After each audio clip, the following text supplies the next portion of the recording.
Mornings were a blur, shoes flying, cereal spilling, homework forgotten.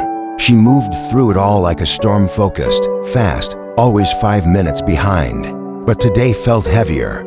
As she zipped up Tiko, her old orange backpack, and rushed out the door, she didn't know this would be the day everything changed. The office was awake, polished shoes, polite nods, perfumed greetings, but none of it touched her. No smiles, no chatter, just the echo of her heels on tile. She was present, professional, invisible, and as she passed the glass doors, something deep inside whispered, "Keep moving." They didn't know she could hear them, just a whisper, cutbacks, someone from admin. She stiffened, but didn't turn, didn't flinch. She just kept walking. But Tiko glowed, a quiet warning, like he felt the truth coming before she did.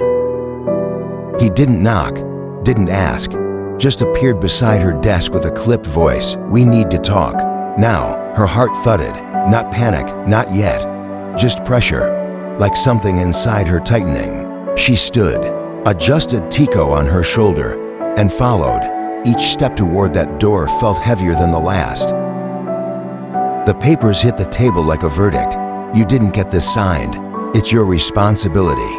His voice was calm, rehearsed, but her world spun. She stared at the form. She remembered handing it in. She remembered being ignored. Her lips parted to speak, but no words came, only one thought. Was this a mistake or a setup? She tried to explain. Her voice, steady at first, began to crack. The dates didn't match. The memory blurred. No one backed her, no proof, just silence. She reached for Tiko, fingers fumbling, as if a tissue could wipe away a trap. In that moment, she didn't feel like an employee. She felt disposable. She went to close Tiko, seal it all away, but the zipper jammed, wouldn't budge. A soft red glow slipped through the teeth. Her hand froze. Tiko had always carried what she needed, but this time, he carried something more, something she'd forgotten was even there. She opened the flap, and there it was, the missing form, signed, stamped in red, clear as day, her boss's signature, his date, his initials. He hadn't returned it, but she had carried it all along. Her breath caught. The truth wasn't gone. It was waiting, quietly, faithfully, right beside her. She didn't raise her voice, didn't flinch. She simply laid the document on the table and watched his face change. The color drained. His words vanished. For the first time, he had nothing to say. And for the first time, she didn't need to explain. The truth spoke loud enough. He stammered, tried to rewrite the story in real time. It must have been misplaced. These things happen, but she didn't blink, didn't waver. With Tiko glowing softly on the table beside her, she stood tall and said, "I suggest you correct the records." And just like that, the power shifted, quiet, but undeniable. The room was still, just the hum of a vending machine, and a cup of tea growing cold in her hands. She stared into it, seeing not her reflection, but every late night, every overtime shift, every time she stayed silent to keep the peace. And in that silence, a tear slipped down, not from sadness, from release.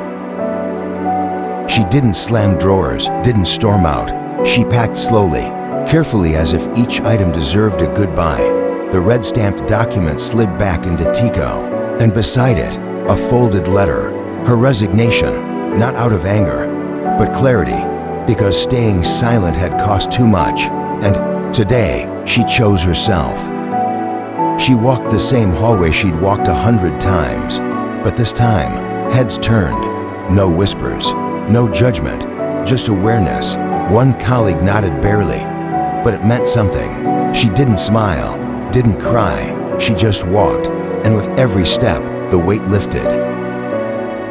The door closed behind her with a soft click. She didn't look back.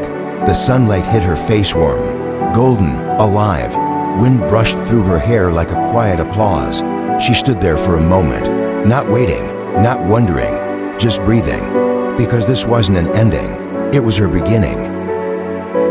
She walked down the sidewalk, Tiko swaying gently at her side.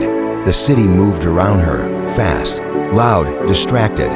But inside, she was still. She passed a bakery window, caught her reflection, and smiled. Not big, just enough to say, "I'm not who I was." The final line lingered in her heart. Truth sometimes hides in plain sight.